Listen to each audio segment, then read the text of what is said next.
2 of our series that we're entitling Biblical Interpretation. So the Bible is a huge book. It may not look like a big book when you start pouring and going through the pages. It's a big book. It's a lot of different stuff in it. And my goal is to give you the tools to be able to interpret it yourself. A big part of this is simply empowerment, not just tools and equipping, but also empowering each of us to know that like we can open up the Bible and create meaning. You don't really need a preacher, don't need a pastor, elder, deacon, don't have to be a man, don't have to be somebody who can worship who leads worship on Sundays.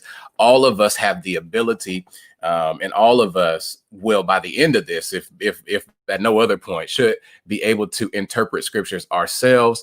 And as we said last series, we're not just looking for truth. We're not just looking for the what. We're looking for the so what. We're looking for meaning. And when you come up with the meaning, it's not just meaning, but we want to make sure that we have meaning that creates life, meaning that sustains life, and meaning that gives us life. Sometimes when people give you news, it takes life away from you. We don't want that type of interpretation when it comes to the Bible. We want a life-giving interpretation. So last week was really good. If you haven't had a chance to catch up with it yet, it is on Facebook. It's also on YouTube. Things are just a little easier to find on YouTube. So shameless plug, make sure that you are subscribed to the channel. We have a lot of good stuff we're putting on there on a weekly basis now that our team is putting together. So not next week, but probably the week after, we're going to begin experimenting with a new format. And that is I will be teaching on Tuesdays. And then we will be doing our small groups on Thursdays. There's going to kind of be a chance to transition from where we are now into where I think would be most beneficial for the future. But it also will give me a chance to teach in a more live setting online and allow for a little bit more interaction between us who would be logged on to Facebook and YouTube, but also others who are being blessed by this ministry who may not be able to get on Thursdays or whatever the case may be. So I think that the teaching and the learning that takes place here is valuable. And if it's valuable, we have a mandate, we have a duty to make sure that we let the world know about it. And I think that what we're doing here at Reform deserves that. So again, I think we talked about this last week. Whenever we're interpreting scriptures, we have three worlds colliding. We have the text itself, we have the world behind the text, and we have the world in front of the text. We have the text itself, the world behind the text, the world in front of the text. What we're focusing on again this week is the world behind the text. This is asking the questions of what did it mean to the people who first received this? Many people don't ever stop to think about these stories, these narratives, this history, these parables, whatever the case may be, were passed down and were given by verbal communication long before it was written communication. So sometimes it's just really cool to ask yourself with some of the more taboo scriptures in the Bible, how would I respond if somebody just told me a story about this and I wasn't reading it? How would I be processing this differently if I heard it rather than if I read it? So we want to know, like, if you're at the amphitheater or wherever they were in the first century, second century, whenever they're receiving this, what did this mean to them? And so last week we went through these questions: who wrote what, to whom, where, why, and how. I'll give you those again here in a second, but those are really, really important. And when I say these three worlds are colliding, that means that you cannot dismiss the reality of the three worlds. Many people want to admit that there's a world in the text and a world behind the text as to what it meant to them. But I believe it's problematic and borderline unethical, as well as I would dare say impossible, to remove yourself from the biblical interpretation process. I'm very much so a product of it. My experiences, the way that I see this, the ways that I've been trained coming to the text. And so when these worlds collide, we're in search for ultimate truth. When I say ultimate truth, I say ultimate because I'm a firm believer that truth exists. There is an ultimate truth. The question is, who has it? Anybody who feels like they have the truth 100% and there's no chance that they could be wrong at all, I would question. Most things in life are not 100-0. And so we always have to be open to new interpretations. Just to drop this as well, when we talk about traditions, we're in a phase right now as a church as a fellowship, whatever, as a body, where many people are anti-traditions. Traditions aren't just things that we do. Traditions are also traditional interpretations. There's a lot of people who consider themselves to be anti-traditions, but are still carrying on the same traditional interpretations. Tradition is not innately a bad thing. Traditions are just things that we have done, things that we've been doing, and in a lot of cases, things that we probably continue to do. So when I say collide, these three worlds are colliding. And maybe if anybody in here lives in or near a major city, then you may be familiar with the term collide. When I think collide, I think about being near a major intersection. So if I'm in Atlanta, I think about when Peachtree and Buckhead and all these areas are coming together and there's a huge intersection with like 24 lanes involved. When I say collide, that's literally what happened when you start merging these worlds together, what it meant to them, what it means within the context of the Bible and scripture itself, and what it means to me. And the question is, what is the best way to handle collision? What's the best way to handle collision? If this collision is going to happen, if this collision is not able to be stopped or prevented, the question is, how do we handle this collision? And I believe that the biggest mistake that we make as it relates to the Bible and this in this collision that's always going to happen is we only allow one party to speak and shut the rest up. So we allow the Bible to speak and we say, no, we don't want to hear from anybody else. I don't want to hear from you. I don't want to hear from, when really, if you think about a collision in its most literal sense, a collision is avoided and a collision is resolved through communication. If you want to avoid a collision, learn how to use hand signals, learn how to use the turn signal, right? Learn how to count to 5, whatever the case may be. If you want to avoid collision, you have to communicate. But also, if you want to resolve collision, you have to communicate, whether it's insurance, whatever. The same way we do it in our cars, I want to suggest it's the same way we do it in the Bible. These things have to speak and they have to be in conversation with each other. That's why you'll always see me preaching, and I'm bringing in all these different sources because I want you to know that the Bible has something to say in conversation with Cardi B, in conversation with the baby. I want all these people. They all got something to say. They're all a part of the conversation. Why? Because they're all a part of our life's collision. I don't just want to know what the Bible means in a vacuum. I want to know what the Bible means in the context of what I'm going through right now. And a big part of that is being able to know what it meant to them, being able to know what it means in the world itself that we know as scripture in the canonized Bible, but also being able to bring yourself to it. And so it's fine if you want to say, look, the Bible is what I give the most weight to. That's fine. I would say I would not silence the other sources because I think to do that would be to be an injustice to yourself and the world around you. So bring yourself to the text. Bring what you've studied to the text, bring what you've experienced to the text, because all these things are going to create a more rich, a richer meaning. Last week, we began with the Bible is God's attempt to make God's attempt to pursue and understand God. The Bible is man's attempt. The Bible is man's attempt to understand and to pursue God. And it's important to keep that in context. When we say the Bible is inspired, God didn't put them to sleep. Right there, use their hand bring his hand down from heaven and take over their hand while they were sleeping, have them write it. No, men wrote this. Men wrote this, and it does not rob it of its inspiration. It does not rob it of its divinity. But in fact, we have to learn how to find divinity within humanity itself. Another conversation for another day. The Bible is man's attempt to understand God, and the Bible is a library. I'll be where you want me in a second. The Bible is a library. So the question is, how many of us, and I'm going to preface this by saying in our right minds, how many of us in our right minds would go to a library, our local library, open up one book, read one sentence, and create a whole world of truth out of that one sentence in the one book, in the one library? Unfortunately, I hate to put it this way, many of us have been taught by somebody who walked into one huge library, opened up one book, went to one sentence, and created a whole doctrine off of it. If I felt like pushing it, I go to the Churches of Christ salute you. Many of us have gone into one huge library, opened up one book, went to one sentence, and created a whole doctrine, a whole truth, a whole universe based off of the fact that you went into one library with all these books, one book with all these sentences, went to this one sentence and created a whole doctrine based off of this one sentence. It doesn't mean that it's impossible, but it may not be the most informed reality, the most informed universe in context with all that's been written around it. And I think that when people misuse the Bible, they forget the fact that the Bible is a library.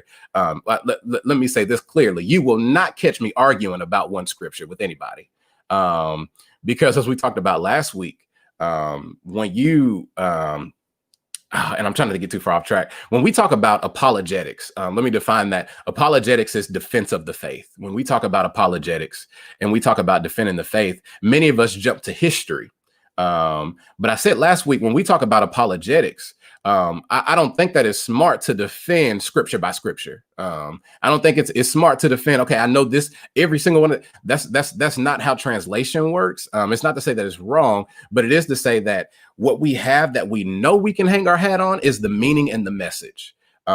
When you start talking about the fact that there were all these different manuscripts that said different things. So if I were to have everybody on this call at the end of the call, give me a story of what happened during the call and what I talked about, everybody would contribute different things. Some people may say things that may slightly contradict each other based off of their opinion. Some people may leave certain things out. Some people may not be able to write anything, like Russ was talking over my head, right? But whatever the case is, all of these stories are going to come together and create one gigantic narrative about how God is moving in the lives of the believers and empowering us to interpret scriptures ourselves. The question is, what is the message? What is the message of all of our manuscripts? Not what are the details to get bogged down in the details. I just believe that we get the most out of knowing that the message is the same. The message of Jesus, the message of God and who God is, all of these things are the same. So I wouldn't get hung up in apologetics in terms of I'm going to bring up all these historians, because if you do that to one part of the Bible and you try to start doing it to other parts of the Bible, it just may not hold up. That's not why it was created. That's not what it was intended to do. And so it's a library. And the most damaging thing we can do is go to one page, one scripture within the library, and attempt to use that one scripture as a way to drop the mic and tell everybody, there you go. And a lot of times that's what we do with scripture. Well, you know, it says this, and we go to one sentence, we drop the mic, and we want that to be the end of the conversation. No, the Bible is the source. It's probably the primary source for many of us in here, but the Bible is a part of the greater conversation. It was when it was written, and it is now. So again, a disclaimer, the world behind the text, I didn't say this last week. I don't expect us to master this in depth and in detail within the context of a few classes. There's people who go to school for 5 to 8 years to learn about ancient culture, to learn about historical criticism, to learn about unearthing the world behind the text. Personally, the world behind the text is not always the greatest priority for me, but I do think that there's value in it. If you want to understand the context behind my sermons on Sunday, you'd have to know me. And then when you begin to know me, you're like, oh, I can see why he said that. That makes sense. I can apply it better now because I know why he said it. So, it's just good. It's a good practice. It's a good discipline to be able to unearth the world behind the text, because it better informs us in how to make meaning in front of the text where we're so situated and located. So one more term before we jump right into it, because my time is slipping. I want us to be a group of people who have a healthy hermeneutic of suspicion. I'm going to define it, but a healthy hermeneutic of suspicion. That is just a fancy way to say, so when we talk about Bible and when we talk about scholars, really you're more than anything, you're being a critic and you're providing a critique. So when you're providing a critique, the question is, what kind of critique are you offering? And how healthy is that critique? And so when I say I want us to provide a healthy hermeneutic of suspicion, I want us to come to the Bible not just with an open heart and an open mind, but also with the senses to ask questions of the text to get in the pursuit of a deeper revelation. So we talked about a few weeks ago in our last midweek series, Psalm 23. And the question was, which is the world behind the text? What does it mean when David says, thy rod and thy staff, they comfort me in Psalm 23? Well, in my context, I don't use a rod or a staff. Many people in the call were like, I don't use a rod or a staff either. What does this mean? In order to discover what this means, you would have to learn about the culture, the location, and the situation in which David lived. And then in the context of a shepherd uses a rod and a staff for both direction and for discipline, because this is a part of moving a sheep in a certain direction. So, and many times, and we did a great job with it last week.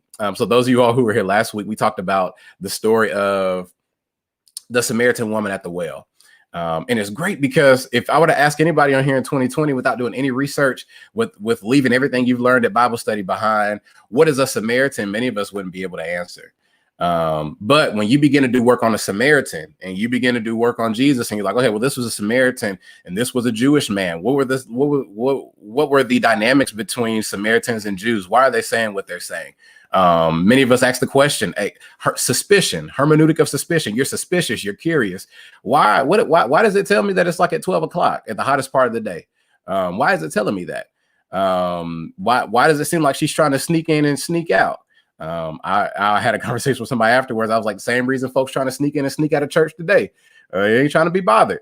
So you have to be suspicious. You have to ask these questions. And I think that's where a lot of us have been robbed in biblical interpretation. We've been told that God doesn't, that we can't come and bring questions. We welcome questions. We may not be able to answer all your questions, because I believe some questions aren't meant to be answered. They're meant to be lived. So anyways, that's the biggest part of the teaching. Let me get, so when we talk about who wrote these texts, again, from last week, it may not be as clear as church and church tradition likes to suggest.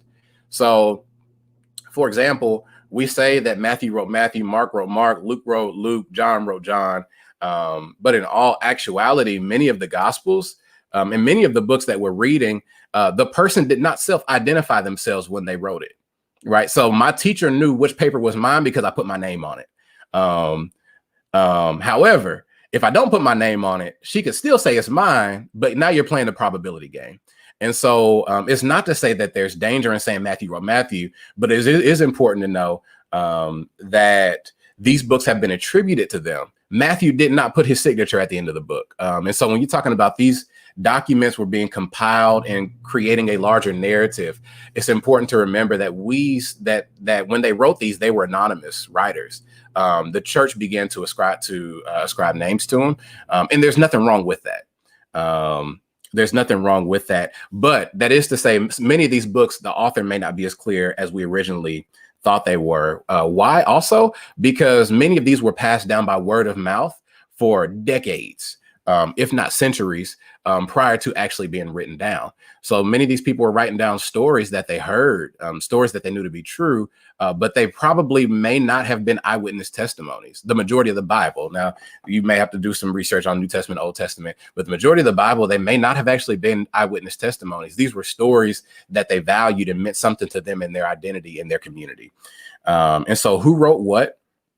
When we talk about what we're talking about, manuscripts again, we cannot guarantee all the details, just being honest, but we can guarantee that the message is consistent.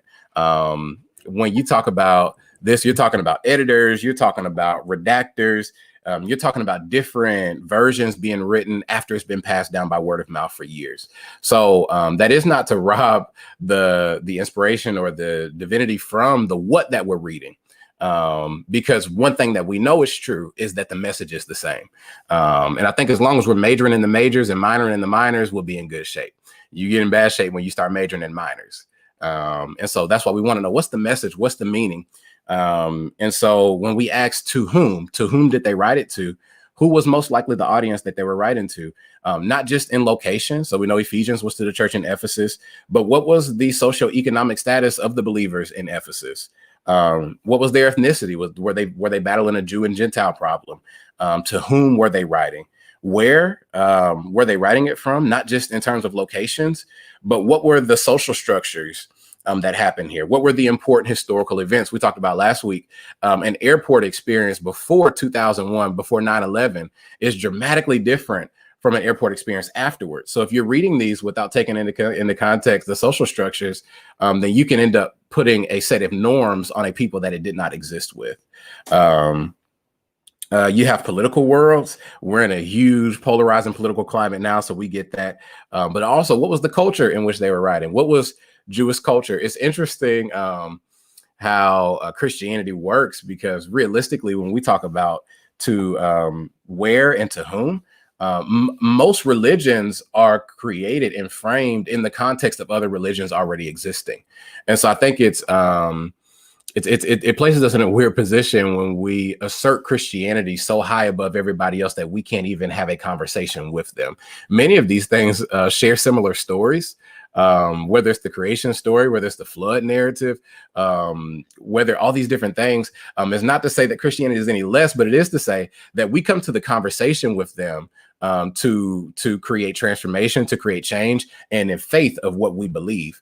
But we do not come to it with a 100% automatic mindset that I'm coming here to give you the truth because you going to hell and I'm going to heaven. To do that will probably be to place yourself in the situation of God. And at that point, it's not faith if you're 100% sure. And so then we ask why of the text. Why were they writing this? Many of us ask this question in terms of, I remember off the top of my head, 1 Corinthians 11, when God says, Lord, not God, when Paul says, let the women be silent. Why is he saying that? Particularly, why is he saying it after he just talked about women prophesying with the head covered in the worship assembly? Like, why? We want to know why. And if we do our research, we may be able to find some insight. And then how did we get these stories? We have different types of